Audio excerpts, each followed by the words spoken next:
Set pieces. It's Farrell on it again. Deep one around the back. Quinn scored. There is the breakthrough goal. It's Andrew Quinn. The underdogs bare their teeth and show their fight in this cup final. Drogheda United strike first. Welcome to the We Are the Drogs podcast, a Drogheda United fans podcast, proudly sponsored by the Coffee Box. Hello and welcome to the We Are the Drogs podcast, episode number 3. Again joined by Owen. Hi Owen, how are you? Right, what's the crack? All good. Yeah, still buzzing after Friday. Jesus, yeah, absolutely buzzing, yeah. What a performance. First game of the season, you couldn't really ask for more. Yeah, no, fantastic. I think we tipped the two boys to score goals the other night. Was it Josh Thomas? We said definitely would score one. Was it Thomas Alua you said would score as well? Oh, we said Josh Thomas and Markey would score. Oh, you said Markey. All right, okay. Did you go to Bookies? No? Of course we didn't know. It wouldn't happen then.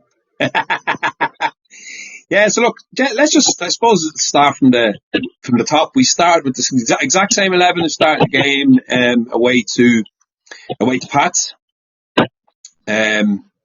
Back five, really solid again, but was a different kind of performance, obviously, because we needed to kind of take the game to Sligo a bit more. And we know what we're like in United Park. We've one of the kind of best records since July of last year, when we kind of changed things up and brought in some fresh faces and playing five at the back and stuff like that. So yeah, I think we were reasonably confident going into it, but nobody was expecting a kind of a 3-0, were they?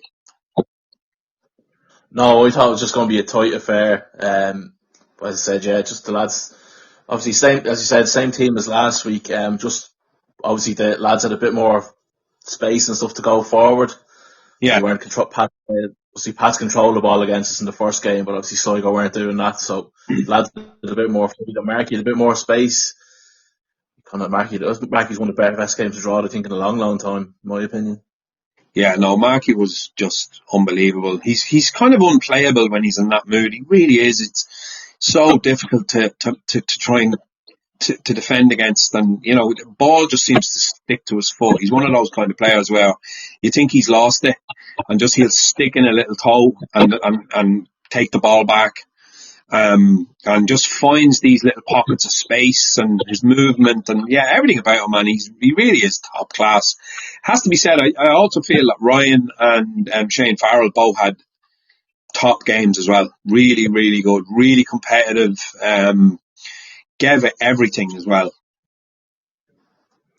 Oh, absolutely. Yeah, the two boys kind of sitting back in the field were fantastic. I think I've seen a stat there, like Shane Farrell, he's like the most touches on the ball or something. It was like 40 odd, whatever it was. And I think he made the LOI team of the week, along with Kane and can't remember who else got on it, but we 3 boys in the team, I think. Markey as well, I think. But yeah, just a good solid foundation, and then the lads, that just gave the lads up top something to work off, basically, which we didn't have the first week. So yeah, just great all round from the lads. Definitely, and I think after the kind of bit of a nightmare that Dennison had just pre-season, and again, we're not going to talk about that, but he had a great game. I mean, he didn't have a lot of kind of shot stopping to do, but just his overall game and his confidence coming for high balls from crosses and a couple of corners that Sligo had, and just pulling the ball out of the sky, and you know what he's going to do. He's going to go down onto the chest and relax everything and try and take the sting out of the game. He's really good. I also read that his record is the best, the most clean sheets since he signed last July, like above Barry Murphy, above what's his face that plays for Derry, the Derry keeper. I think had a decent record for clean sheets as well. But yeah, I mean he's number one in the country for clean sheets since then. So that's a seriously good reflection on the team. Obviously, it's the back five and him, but you have to hand it to him. He's coming in from not playing any football at Bows to putting in those kind of performances. Like, yeah, it's just so unbelievable. He's been very consistent. I know, as you said, like he had a bit of a mare against Shells in pre-season, but I think he's in 23 games, he's 12 clean sheets. Like that's a team that finished 9th in the league, which is incredible. Really is. Really is. So yeah, obviously we had a couple of sort of people making their debut performances in Sullivan and Lamb Park. Lamb, I thought was really, really good. Yeah, geez, they named the stadium after him already, but yeah, good performance. Yeah, true enough. But he had a really good performance. He did, yeah. He kind of started off the move for Markey's goal. He kind of played the ball up the wing to Davis, who made a show of John Matton. He ended up on his arse and just started. Davis played it across to Markey to finish it off. So that was, yeah, just started off with Lamb's good work, just breaking out from the back. Yeah, I read that today. Warren Davis, I mean, he's probably about 6 or 7 inches smaller than that guy. I mean, Matton's a big boy. And he just kind of made a bit of a tit out of him, really, didn't he? To kind of take the ball around him, and lovely, lovely pass to Markey and a great finish. Because, I mean, look, Markey, we rave about him all the time, and he's a player I don't think we could do without. And I think we've been really lucky to kind of hold on to him for as long as we have.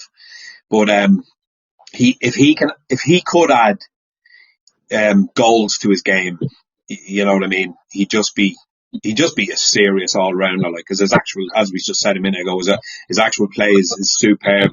He does lack goals. It would be lovely to see him get a few this season. Yeah, that'd be the only criticism I think most people have of him. He has it all, just doesn't get enough goals. Even if he got 7 or 8 goals this year, I think that'd be a decent tally for him compared to previous. So, look, good start from him. He's got 1 already, so we'll see how he goes. Yeah, geez, the 7 or 8 would be a great return for Markey. And another player who scored and hasn't scored in 4 years since that night in Cabinteely, where none of us were at because it was during COVID, but when we won the first division to get promoted, is Lucchini. So yeah, and you have to hand it to him as well. I mean, coming on for a little cameo for the last 2 minutes and comes on and scores a peach of a goal as well. Yeah, cracking goal is that he doesn't really score boring goals, I don't think. Not from memory anyway, because he hasn't got many. But yeah, it's just great as well to get a goal. It's good to see goals across the team with 3 different lads scoring. I know obviously we relied on a lot on Dougie second half of last season. So him not being there, it's good to see those other lads chipping in, and even though it's only 2 games in, but yeah, 100%. Just to talk before we move on to, obviously we've got Galway at home this weekend, and then we have Bows away on the Monday. Just to talk about Sligo a little bit. What did you make of Sligo? And the reason I'm asking is because obviously the kind of bookies have us and Sligo, I think, more or less down there. I think it was the last one I read was us in 10th, and it was between Sligo and Cork City for kind of 8th and 9th place. So, I mean, I thought they played like they always try and play football. Sligo. That's one thing Sligo Rovers. Sorry, I know that pisses them off. I know you're always gonna get them trying to play ball. It's just difficult in United Park because it's a really tight space. And the way we play, kind of, we give them the ball. They can have the ball. That's fine. But we just didn't let them do anything with it. And they just seemed to lack that final ball. And they were just kind of hitting. It was a bit kind of diagonal hitting hope towards the end. They weren't really getting the ball on the ground. Some really good players. I mean, the likes of Conor Malley, I always admired. I thought he was a great player. And I was surprised that Sligo Rovers did kind of hang on to him because they've lost a good few. And they seem to have brought in quite a few sort of younger, and I think that a lot of academy players in the squad as well. So are they going to struggle, you reckon, the same as the bookies think? because it's still early days. Obviously, seeing them, they weren't great now, but we just seemed a bit more up for it today, just in terms of intensity and chasing down and stuff. We seem to be ahead of them in that regard. Like I know last week I said that Don Matton was their captain, was a real solid centre half, but I thought he was fairly poor on Friday night. You mentioned Davis made a show of him, ended up on his arse. He just didn't look confident at all. And we kind of found it easy behind him. Yeah, I suppose they've 9 new players in, and they are trying to bed in new bodies. Was it the centre half? Was one of the centre halves was making his debut game, I think, for Sligo. Can't remember his name. And then you've Hikiki, who played a little bit of football last year with Crabtown, came from Shelbourne. He looks a tasty little player, actually. He does, yeah. Like, he didn't have his best game against us, but anytime I have seen him, he's looked lively, and I think we did try and sign him, I think, Yeah, he last was summer. saying that. Yeah. But yeah, he looks decent. Like, he could be a big player for them. I know they'd own Elding as well. Like, he's only a kid, but he looks to have a bit about him. So I wouldn't write them off completely. Again, they'll just improve with more game time. So see how they go. But if Elding is acting like his old man, he'll be a pain in the ass. I just hope he doesn't get him, 'cause he'll be a right handful if he is. Oh, he will indeed. Yeah, fair play to him. So yeah, let's just tip on to Galway at home on Friday. I'm not looking forward to this game, man, to be honest with you. Any time we played Galway last year, it was just an absolute nightmare. And I'm not going to go down the kind of cliched road that, it's Galway. All they do is, set pieces, and they're all massive, and it's just, they can play a bit of ball as well, and they proved that the other night against Pats. Yeah, again, I'd be a bit cagey about this game. Like, but even from an entertainment point of view, they've been very poor games overall. You have shite. Quality-wise, hasn't been there the last few games that I can think of. Yeah, look, obviously they had a great win against Pats. Probably a bit of a shock last week that they bet Pats, but fair play to them. Obviously Aidan Keenan scored a cracking goal for Pats in that game, but wasn't enough. Like, they've got Pat, the top scorer in the league at the minute. He's 3-2. Yeah. It is going to be a tough game on Friday, so at the minute I'd probably be happy enough if we got a point over. I know we're at home. I think a point would be okay. A win is a bonus, in my opinion. Yeah, I'm kind of leaning that way myself, to be honest. But I'm just wondering, how long are we going to keep going on and be shocked at Galway winning at home in Terryland against anybody, to be totally honest with you. Because they're set up for it over there. They get great crowds in the door. It's not the worst spin in the world over to Galway, especially from Dublin. You're just straight onto the motorway, and there, you'd be there in a couple of hours, I presume. But, for Dublin clubs, they barely have to leave Dublin. And Drogheda United barely have to leave the East Coast for a game. It was twice in the season you have to go west, and then once down to Cork this season. So there's not a lot of travelling in the league. But I can imagine going over to Galway on a Friday as well. It might be a bit of a headache for clubs, because I don't know about it being an intimidating place to go. I never felt intimidated in Galway in my life. I think it's a great city, but just, they have created a real atmosphere over there in the last couple of years, and that the crowd really get behind them, and they get bumper crowds, and they have their sort of fan zone bar thing behind the goal now. They're getting people in the ground early for a few beers, and so things are really looking up in Galway as far as football goes. And as we seen last year, like, we were winning the game in the 91st, 92nd minute, and then we ended up losing it by 2 goals. So, it was 1 goal, didn't we? 3-2 it finished. Yeah. That was a total and utter shit show, and but that was just us at the time. We just were not capable of holding on to a lead. And then I remember the last away game in Terryland, I think it was a 0-0 draw, and it was really poor, very windy night, and there was just no football played. Yeah, that's the thing about going to DC Park. Like, generally over the west, the weather is a bit rougher in terms of wind and rain, so it can be a tough place to go conditions wise. Pitch and Terry in Eamon DC usually quite decent, but again, it can cut up depending on weather and stuff. Disadvantage to Pats if it's a heavy pitch.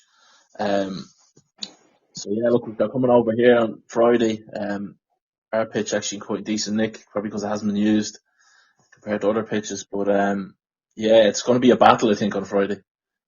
Yeah, it is. And you know what? That's a good point. And I think we have to give the lads a shout out to Matt and the grounds people, because I thought the pitch looked really, really good on Friday for this time of year, regardless of the fact that we haven't been playing on it. But, compare it to Tolka for the Derry game, and even the pitch in Richmond. I thought United Park looked better than any of them.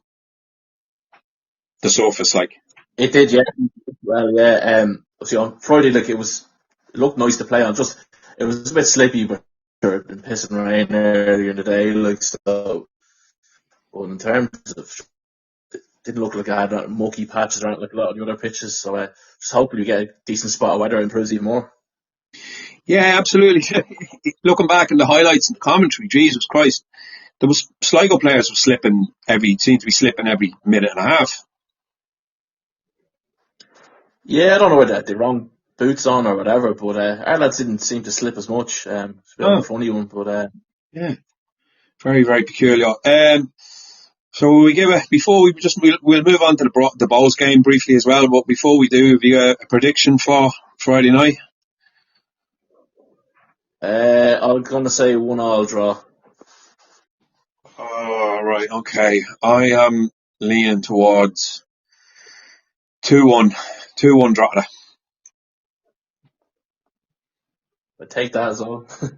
Yeah, I'll take that too. Absolutely. Yeah. Right. So yeah, Bowls on Monday.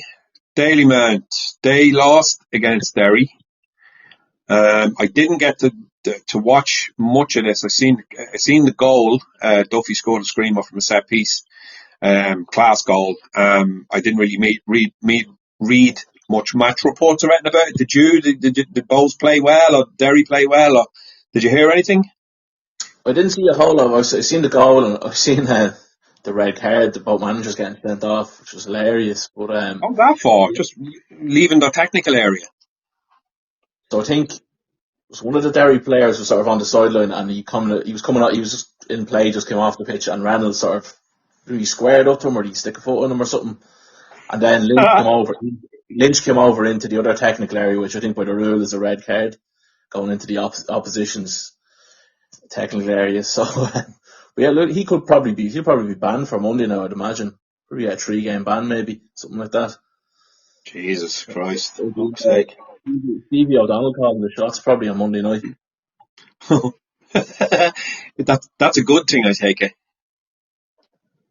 Could be. Yeah. He's probably dealing with better stuff than he was last year before he got sacked. So yeah, I don't know. Yeah, look, obviously the only thing I'm judging this on is looking at Bowles in the Aviva against Rovers a couple of weeks ago. Yeah, seemed to be a couple of tasty signings. The moose up top, he's going to get a shock coming from where he's come from football wise, Premier League and French under 21 international, and then all of a sudden he's playing in a Sullivan and Lamb Park on a Friday night. He's not going to know what hit him. Yeah, it'd be a culture shock. All right, big enough moving from France to Ireland, but Jesus, yeah, we'll see. See what happens with him. Like, he could either be a great signing or he could just end up going to shit and throwing his toys out of the pram. Who knows? I don't think he's fully fit yet. I don't think he hasn't seen it in 90 minutes yet, and he looked to be carrying a bit of condition, as they say about horses at the racetrack. But look, yeah, I'd say if he gets one or two, like, he could go on a run. Just hopefully the lads can keep him quiet now if he plays on Monday. Yeah, no, absolutely. I mean, you could see it in him. Like, I think it was his touch that laid on the goal for Bowes in the Aviva, and you could see that there's definitely a bit about the guy. But as you said, obviously just not fit yet. But yeah, and they've some other decent sort of attacking options as well, and they brought in a good lot of players. They did, yeah. Like Colin Whelan's the other striker they have, and he only for he done his ACL twice. Like, he probably one of the top strikers in the league. It's just a case of whether he can show what he promised when he was at UCD. Yeah. And then, yeah, obviously, really good midfield as well, like Dawson Devoy, Ross Tierney, Dale Rooney. Like, they get into most squads in the league. I think probably will going to get into all the squads. I think Dale Rooney was left out of the starting 11 last Friday. Yeah, bit of a strange one that. I suppose they have so many good midfielders, they can't really accommodate them all in the starting 11. James Clark probably wasn't starting a lot of games, and he'd get into a lot of starting 11s in the league as well, I think. Yeah, no, James Clark hasn't been playing bugger all for them, and he was playing him out of position a lot last year as well. And yeah, I did hear one or two rumblings that he wasn't a happy camper, and like, you're going to hear this all the time. He's a player I'd love to have brought back to us, but obviously it didn't happen. So prediction for Bowes Monday? I think we might sneak a 1-0 win. Are you serious? Kind of half serious, yeah. Good. See, you're not predicting a win at home against Galway, but you're predicting a win away in Dalymount. Exactly, yeah. Oh God, have you had a few pints? No, No, not yet. I'm gonna go for a hopeful 1-1. I'll take a draw away to Bowes at this time of the season. Any yeah, day. it's got to be a point as well. So Yeah, yeah. And we should bring a decent crowd down on Monday, and imagine we'll sell out whatever tickets we do get. I'm not sure how many that yoke holds. Is it like 400 or 500 or? I was around 450 or something. I seen someone say earlier that we got 400 tickets. So yeah, hopefully we can sell out that allocation quick enough. I would imagine we will. Yeah, I can't imagine us not doing that. Just before we wrap up on the starting 11 for both games. Obviously, we'll just talk about Galway because you don't know what's going to happen. But would you start with the same starting 11? I know there was a couple of people saying that they were quite impressed with Thomas Alua when he came on, very direct. And I mean, it was his shot that got parried by the keeper that set up the goal for Luke, wasn't it? Would you be of the opinion that he should start, or would you be sticking with Bawa?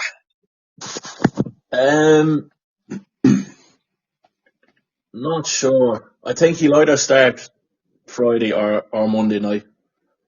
I just have a Yeah, feeling. I right. don't think say like if Bawa starts on Friday, I think they might do. Kev might do a couple of changes. Um, Again, he was better on Friday, I thought. But just Lewis seems to keep impressing when he's coming off the bench and stuff. So as you said, he made the third goal. He held his man off the ball, running the goal really, really well. Good strength. Players just bouncing off him. So probably start on Friday, but then maybe have Bawa against Bowl starting. Yeah. It'll be interesting to see what way Kevin and Dara approach that one. And just a quick word as well on Warren Davis. I know we touched on him earlier on, but I mean, is he slightly unlucky to be sort of relegated to just that bench and only getting a few minutes in games? Because I know he played a lot of games last year, probably more as a winger, and then we changed the kind of system and all that, and it seems to have affected his sort of game time. But you know, he just looks like a little wizard. He really, really does. I kind of think I'd like to see him getting a bit more game time, to be honest. He would, yeah. But to be honest, the position he'll be playing in is where Marky's playing at the minute, and you're not going to drop him. So No, you're not. Exactly. that's the problem.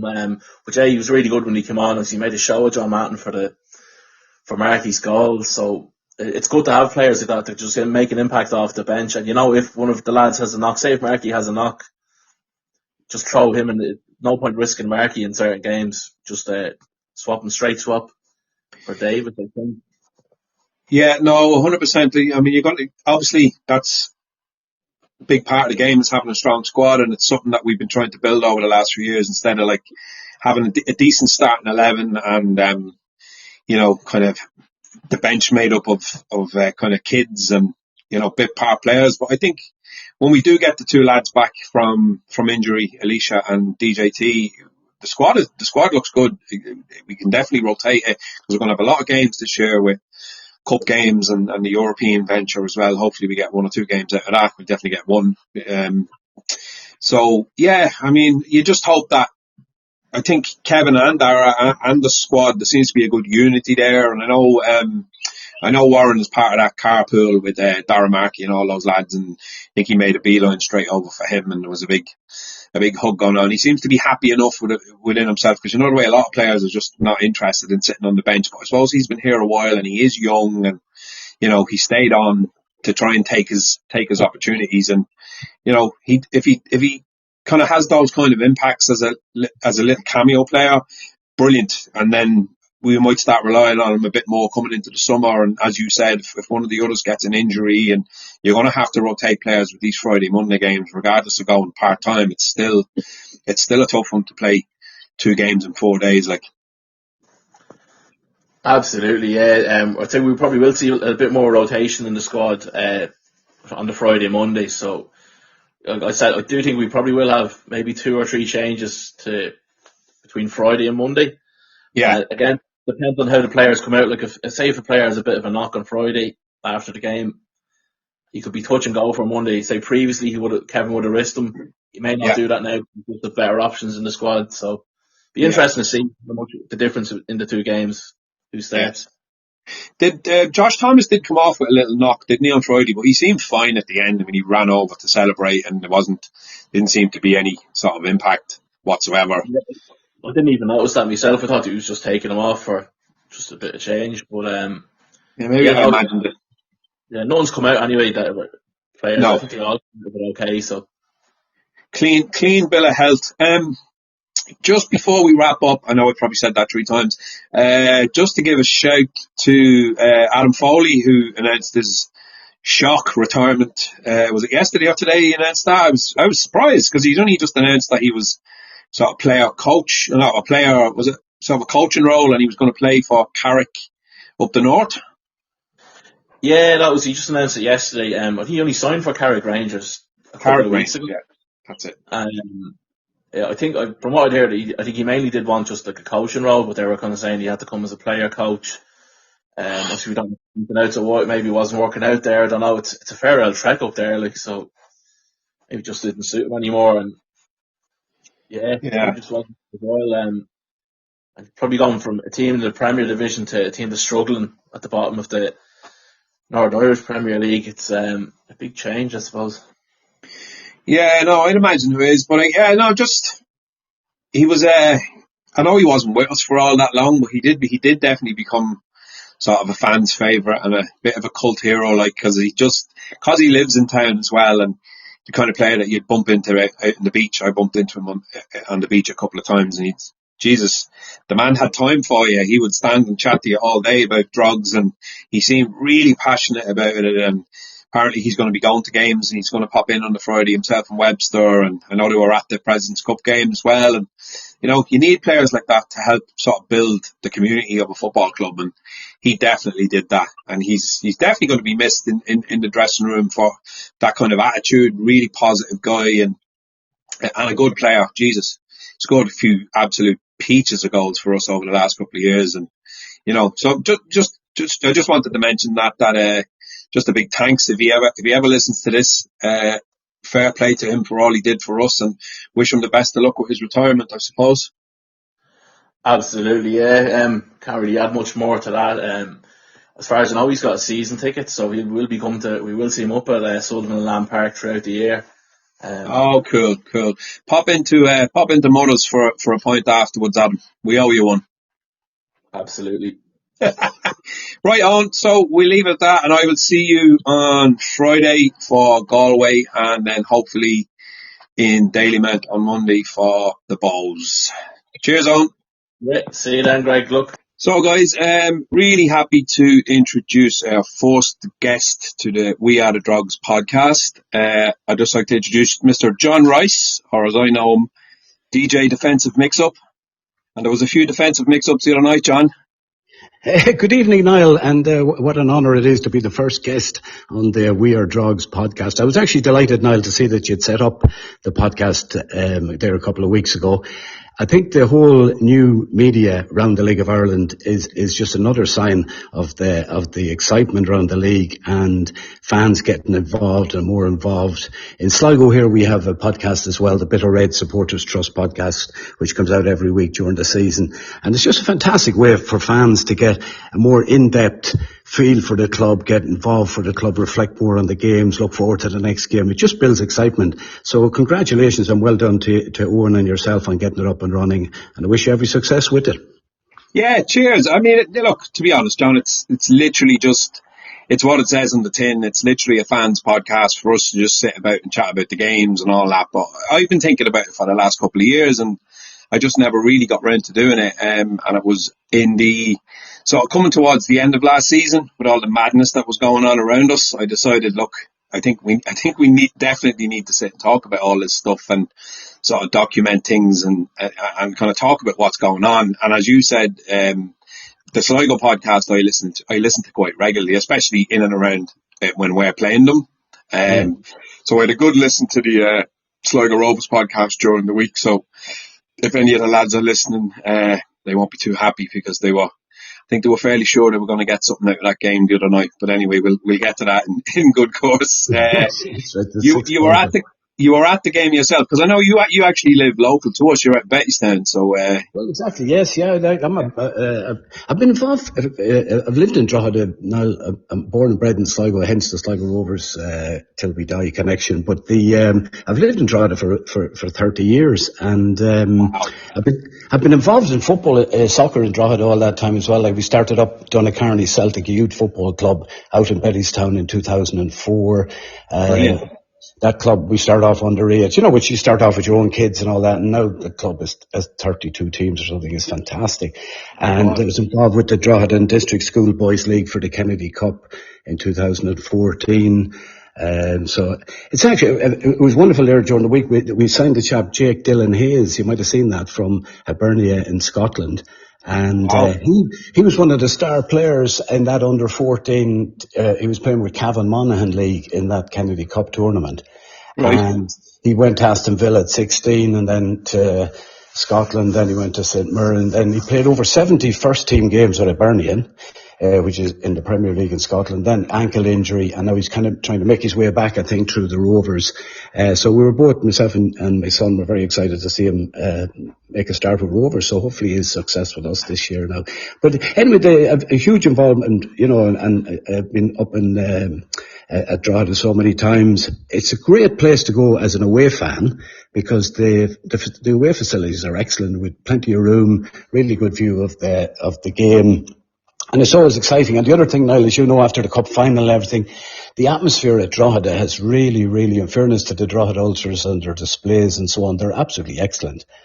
And the atmosphere has been building over the last number of years, and has probably reached a crescendo now in the last couple of years. So it's a nice place to go, nice place to watch a game. And we haven't had much luck there on Friday night, but there's I have one or two thoughts on that as well.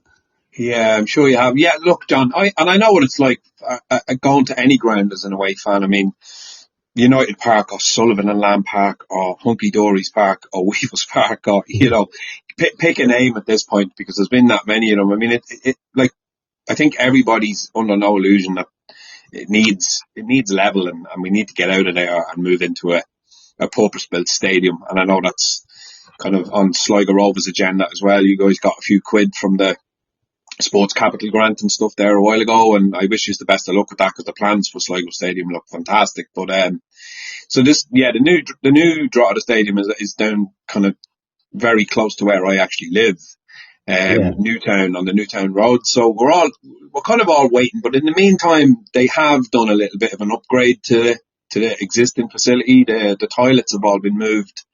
The food wagon now looks like a permanent structure. Yeah. They put in 250 new seats, which nobody actually sat on, yourself, but it just increases ground capacity. So, they're trying their best. And apparently they've also done all the dressing rooms, because I know that was a real bugbear with a lot of visiting teams, was the dressing rooms were really poor and the shower facilities were really bad. So apparently they've all been upgraded, and there's a lot of work done there. There's going to be a hospitality bar before and during the games. The old clubhouse has been done up by a local pub club owner guy. He's taken it on board, and apparently they're going to put in a bar behind the goal where the food truck is on the cross lane side. So there's going to be like a little fan zone. Yes. So that's coming down the road. I mean, obviously that's more of a summer thing, I'd imagine, if it's outdoors. But it's just like there was 2,500 there the other night. I think there was about maybe 180, 200 Sligo Rovers supporters as well. Yeah, that'll be about right now. Yeah, a good turnout. Still all hopeful.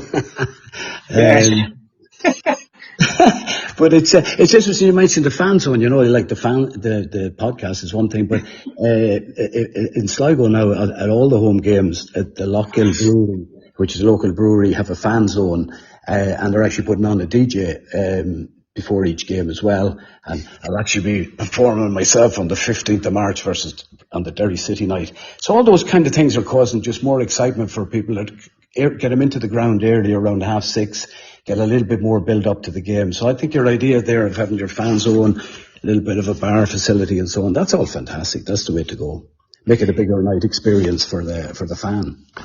Yeah, look, me and you both know, if you're making a night of it, you're going to go for a couple of pints beforehand, regardless whether it's, at a Rovers game in Sligo or here in Drogheda. You're always going to go for a few beers and maybe grab a bag of chips and a burger before the game. And if you can go to the ground and do that and give the money directly to the football club, I mean, that's a real positive, and it's, it's something that we've badly lacked over the years. We used to go to the clubhouse all the time. And then it just, for one reason or another, it became a bottle bar after a while, I remember.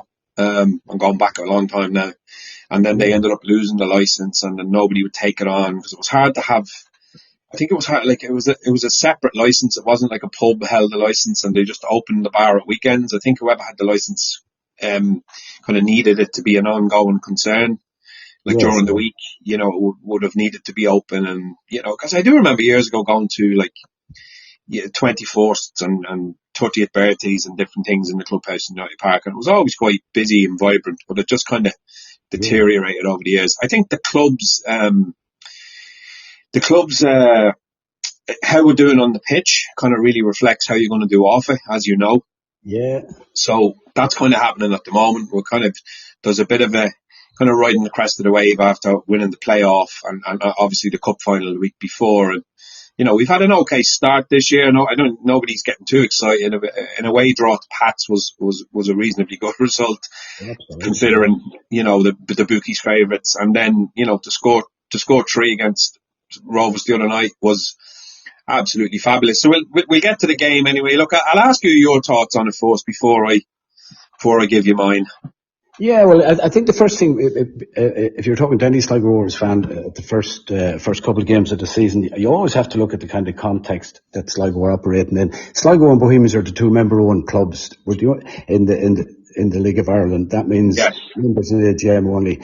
Now, there's several advantages to that. One is we have our ground locked in, football only can never be developed and so on. That's a great thing.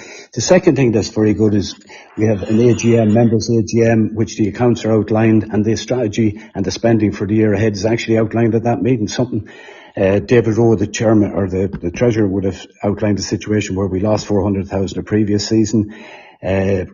Players' budget going to be cut by 40%. As a result of that, we lost key players: Niall Morahan, Bohemians, Ellis Chapman to Shelburne, Ed McGinty, Shamrock Rovers, Max Matta and Pinnaker went back to New Zealand, Simon Power's gone to our good friend St. Pat's. We're tremendous players. They're a spine of players that have all lost over the winter.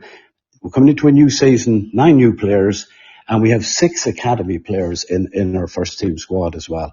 So, and this is very, very normal for us, if you like. And it depends really. We'll hit gems like we managed to get Ellis Chapman in from England last year. We've managed to get Simon Power when he was coming back from injury. We got him at his best. We got the 2 lads from New Zealand. So we're going to hit gems as well, but it's going to take time. And we have a lot of, I think you probably saw it on Friday night, we have some very exciting young players in that team, very creative players. Kiki, especially in midfield, Conor Malley, beautiful player.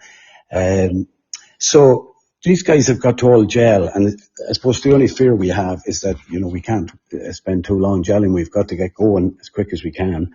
The next 3 games we have is St. Pat's, Shamrock Rovers and Derry City. So there's going to be nothing cheap there. So, 9 points in the bag there, John. 9 points in the bag, yes, yeah. So only 2 of them are at home, so that's something. But I was at the Waterford match the week before, and we were shocking in the first half. We went in 2-0 down. We came out in the second half, played really, really well, got 2 goals and should have got a point. So everyone arrived in Sullivan Park on Friday night, hoping that we would start at the end of the second half against Waterford, and that didn't quite happen. And I think we were just shaky at the back from the very beginning, and so as the game wore on, we became, I thought, less creative. To be honest, we were kind of resorting to diagonal balls and so on. So I think we have to just go back to the drawing board again after that. I mean, there were good goals. Drogheda got good goals. Darragh Markey was fantastic there, fantastic football. So we had a chance at the end. Did you know, Niall, that the chap, Anthony Elding, the guy that scored the winning goal in 2013, his son was playing for Sligo on Friday night. Number Oh, I 42. know. Yeah, Owen Elding. Yeah. So Yeah. it's great to see kids like that come through, and he's come through the under 17, 19 academy. This is his first full season as a regular starter in the first team. He's had a great pre-season, scored against Waterford. So we've high hopes for a lad like that. And it's Yeah, just to John, give him confidence. he's absolutely a real prospect. There's no doubt about that. I was listening to the Sligo Rovers podcast guys talking about him quite glowingly. Apparently, Yeah. as you said, he's had a really good pre-season, and he's a big lump of a kid as well, and he's probably got a bit more growing to do. He's a very, very, Yes. very physical guy, just like his dad. He was a nightmare. I'll never, yeah. Yes. He's the kind of player that, if he's playing for you, you're going to absolutely adore him. But if he's playing against you, Jesus, he was like a rugby player, his dad. He was unbelievable. Yes. Yeah. Very And physical, could score goals. I mean, he had it all. And he loved yeah. scoring against Drogheda too. Well, that's it. And you see, we have experience in the team. We have Reece Hutchinson from last year, the left back, fantastic. We've um, uh, Will Fitzgerald down the left, fantastic. Yeah, They work really well together. Conor Marley, very experienced. We've Stephen Mallon that's injured, but when he comes back, he's an excellent player as well. yeah.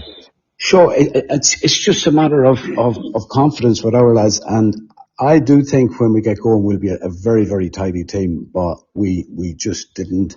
Friday night, we certainly looked well off it. And I thought a mate of mine from Drogheda was with me, and he just made the point: the Drogheda team know each other. They're very, very settled. One or two new players who look very sharp, really positive additions. So we were well beaten on Friday night, and there's no other way you can put it, really. No, do you know what? In the back of my mind, John, I was thinking about this today, and like Sligo Rovers always under John Russell always try and get the ball down and play football. It's just it seems to be in the DNA, and they always try and play, nice football. Yes. And I suppose to a degree, Drogheda away for your first away game in the season is a nightmare because you're coming to a team that are playing, three centre halves, five at the back. As you said, they're a quite settled team. We lost a few, we brought in a few. I think we'd nine. Had we 9 players from last year on the pitch last week when we started. Like we brought in the likes of Luke Dennison and Douglas James Taylor and Alicia Awi and all those guys came in halfway through the season. We only lost really the player of note that you really would have wanted. Well, we've lost a few, and I'm not being disrespectful to them, like the likes of Adam Foley announced his retirement yesterday.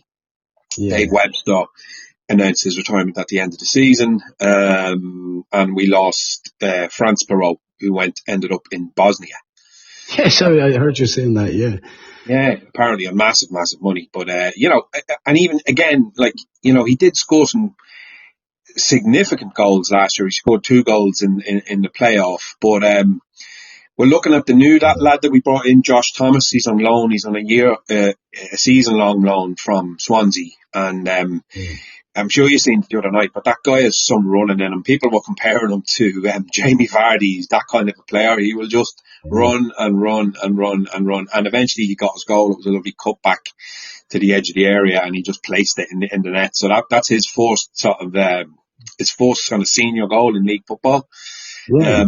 So very exciting looking at him, because we're going to have to replace, as I said, France's goals, and Douglas James Taylor's out for a few months with I think it's a knee injury. But yeah, no, I'm getting off my point. What I was trying to say was, I think for Sligo Rovers, and I know it sounds strange, but I think if your first away game was to say maybe St. Pat's or even Shamrock Rovers or somebody, you'd be going to a big pitch where you're not playing a team like Drogheda who's just going to kind of let you have the ball, play in front of us, and then we'll defend it out and we'll get you on the break. And on that really small pitch, it's really difficult to play against. We've got one of the best home records since last July because we were horrendous before then. But we were one of the best home records in the league. I think Dennison has more clean sheets than Barry Murphy or any of them in the last sort of 19 games. Yeah. That's how good we were, since that mid-season break when we brought in and went to that five at the back and kind of really tidied things up, because we were going down, like, if Kevin hadn't have kind of made sort of those changes. We were so poor at the beginning of last year, and I think that's what was so satisfying for us the other night, John, was that we got off to a terrible start last year, really bad, really slow, and now we've got 4 points out of 2 games, one away, the away game to Pats, and then home to Sligo Rovers, which for a team that I know the bookies have us intent. I've listened to a lot of other podcasts and a lot of read some stuff about League of Ireland, and they have Sligo right down there with us. So people were talking about this being a 6-pointer, Yes, right. Yes, indeed. Yeah. Well, I think the good point from Droghedas' point of view, there's nothing like a home win in your first game, because everyone will be back for the next game. It's as simple as that. That's the first thing. Like in Sligo, we had for the first home game of the season against Water, we had 3,600. And you desperately want to win, because if we can keep crowds up in that level, 3,600, 4,000, we're flying. But if things go really bad, the crowd can easily slip back to 2,000 over a period of weeks. So it is, as you say, Niall, it's really important to get some results on the pitch and get a bit of momentum.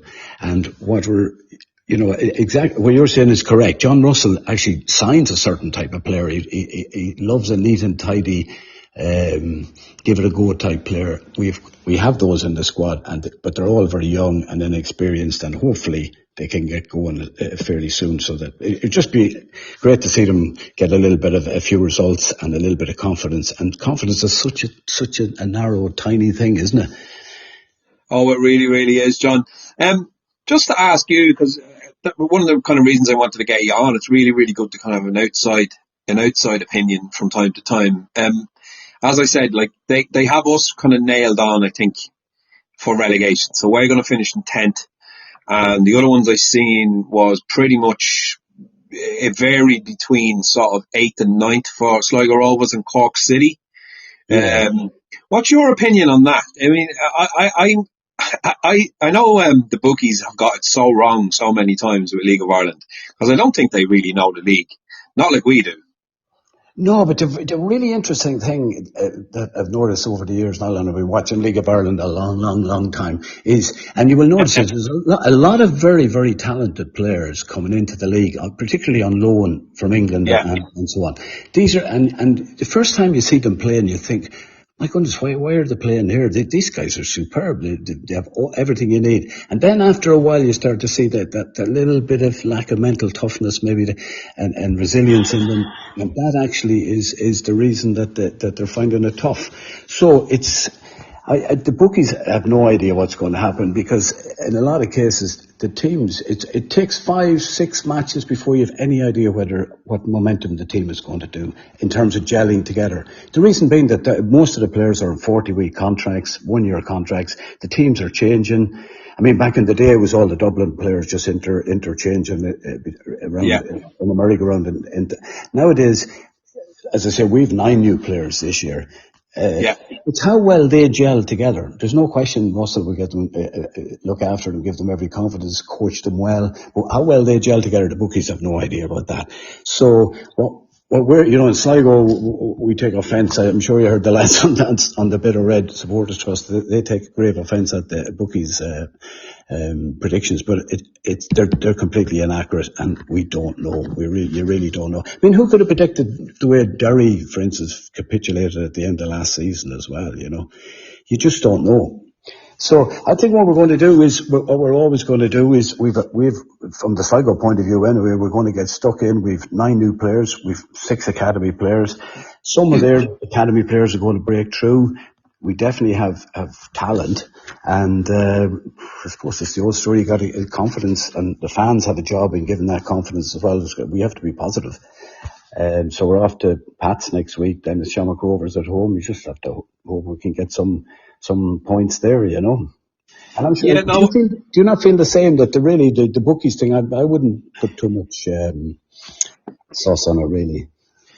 Yeah, look, I'll be honest. I think me and Owen were laughing kind of in the last few weeks. I think Drogheda could have a €10 million budget and they would still have us last. It just seems to be, what's the word I'm looking for? Constantly underrated, and it doesn't matter what we achieve in the year before on a shoestring budget with part-time players, which was what we were last year. Obviously, we've gone full-time this year, and the budget has been increased. But from what I'm told, the budget has been increased slightly. We're still playing catch-up. I know we're the polar opposite to Sligo Rovers in that we have American owners with, bottomless pockets, apparently. Again, I don't know. But they have said it on numerous occasions. I went to hear them speaking locally in the TLT, and then I've heard them in interviews on the radio, and I've read different articles over the last year or so that they don't want to come in here and just throw loads of money at it, and they want to come in and build a football club from the ground up. They've said all the right things. I'm not a massive fan of this kind of outside investors from America coming in and buying a football club. It just doesn't appeal to my sort of ethics as a football fan. But again, as me and Owen have already said on the podcast, at the point we had no choice. We were going to have the budget. We were going to end up in first division, and we were going to end up probably languishing at the bottom of the first division because there was debts there, and it was just, we were on a hiding to nothing. But I would much rather be in a position where we were a fan-owned football club like you guys are and Bows are. But then there's a reality there, like for Bohemians, the massive catchment area. We're after looking at them, not selling out, but selling close to 40,000 tickets against Shamrock Rovers in the Aviva for a league game. I mean, that was a massive event as far as our league goes. Yes. But it's going to be very, very challenging for Sligo Rovers in the intervening years if you don't want.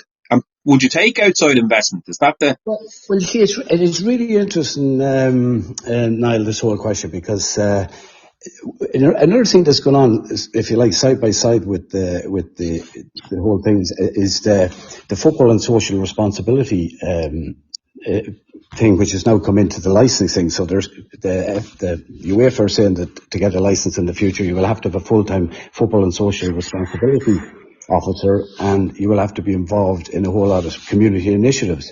And in fairness, Sligo are actually really up and running on that. They've appointed a chap, Jamie Murphy, and there's all sorts of football for all activities going on: walking football, integration football, football with National Learning Network, football for people with Down syndrome, and so on. So there's a huge number of activities, school visits, all that sort of stuff.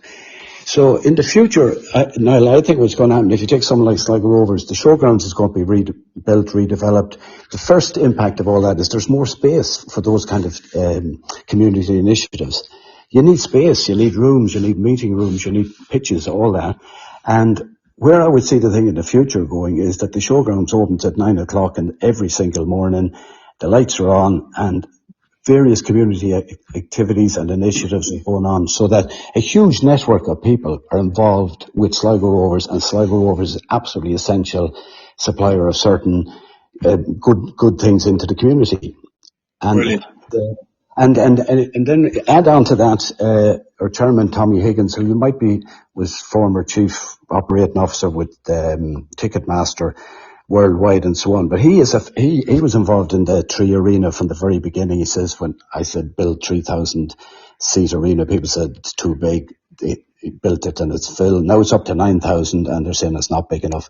He really believes they build it and they will come. So he's saying, you build a better stadium, you've got to have the kids, the things to excite the kids, the big screen where they can wave at the screen. You have to have your Burger King there, the whole lot. Then if you embed that into the community through the community activities in a really serious way, now not on an occasional ad hoc basis, but a relentless sort of calendar of activities that are happening all the time. Where you're supposed to get to really in the end, and Bohemians, Daniel Lambert, have you listened to him, Niall? I have, yeah. Yeah, great man to listen to as well. But the vision and the hope I think we have is where you say, win or lose or draw on the pitch, we are still Sligo Rovers no matter what happens. And I think that is going to happen, and that's going to give a huge stability to the club. Then you have this constant debate, like we want to win, of course we want to win. And if you look at the clubs up ahead, Shamrock Rovers and so on, getting 6, 7, 8 million in Europe and so on. The rest of us are going to get 700,000 crumbs off the table. So that's a dilemma, and it's a whole philosophy thing, and it's a huge debate. But all I can say for certain is that Sligo are moving in a very definite direction. The new stadium is going to be done for the 100th anniversary, 2028. The football Rovers in the community. If you look up that website, our Facebook page and Instagram, you'll see the sort of things that are being done there. That's working. And then we still want to win every Saturday as well. Yeah. So you will hear people saying, "Oh, we're going to have to get an investor, and we're going to have to," and it's getting scarier and more difficult. And we feel, if I might say so, we feel a lot of empathy with the regional clubs like Drogheda and like Galway, Finn Harps. Like recently, a simple thing as well, as John Caulfield said, he finds it hard to attract players to Galway. They prefer to be in Dublin. Sligo has the same problem. There's that. So there's all those issues going around. So I think you have to take positive action and say, well, let's build a club. It'd be interesting to see building. You mentioned they're building a club from the ground up, and I'd be interested. Did they mention the football and social responsibility sort of idea, or what did they expand on that idea, or what way would they see of doing that? No, there was talk about it as well. I did listen to the I think it was the Between the Stripes podcast, and there was an interview with the guy from Sligo Rovers who is implementing that kind of football for all project, and he talked at great length about that, and I just thought it was amazing. The Travella guys, it has been mentioned, and I did hear Joanna Bourne mention it, and that's all in the plans as well, John. 100%. It sounds funny kind of thinking like some sort of billionaire investment company. But they really do seem to have community. They really do seem to want to make community a priority, and they seem to have the right intentions. Now, look, if any of them ever listens to this, I'm not casting aspersions on anyone's character, but we have had this before with big investment firms that come in and take over football clubs. Everything's gone swimmingly for a while, and then the whole thing goes tits up. So, I'm kind of very, very skeptical about that whole model, the multi-club model, owned in 3 or 4 different clubs. And, it's not something that sits easy with me. And I'll probably say that every week during this podcast for as long as we keep doing it. But, I think, do you know what, John? This is a conversation that we could probably have at greater length. I just wanted to get you on just kind of as a guest, just to talk about the game from last week. And I know we're playing you again another few times during the season, so I'll definitely have you back on. Yeah, June is the next one. Lovely June summer. is the next. Yeah, you'll have to come down for that, Niall. We'll meet you and greet you in Sligo, yeah? Yeah, because it's Saturday football, so that's great. So I won't be working, so I'll take a spin over for that, and we'll go for a pint or whatever beforehand. That'd be brilliant, yes. Yeah, look forward to that. And we'll definitely have you back on for another natter about all things League of Ireland, I suppose. We want to kind of expand what we're talking about as well a little bit, so it's not just solely Drogheda focused. We have to talk about who we're playing, and it's nice to know other supporters that I can ask to come on and have a chat. So thanks a million for doing that, John.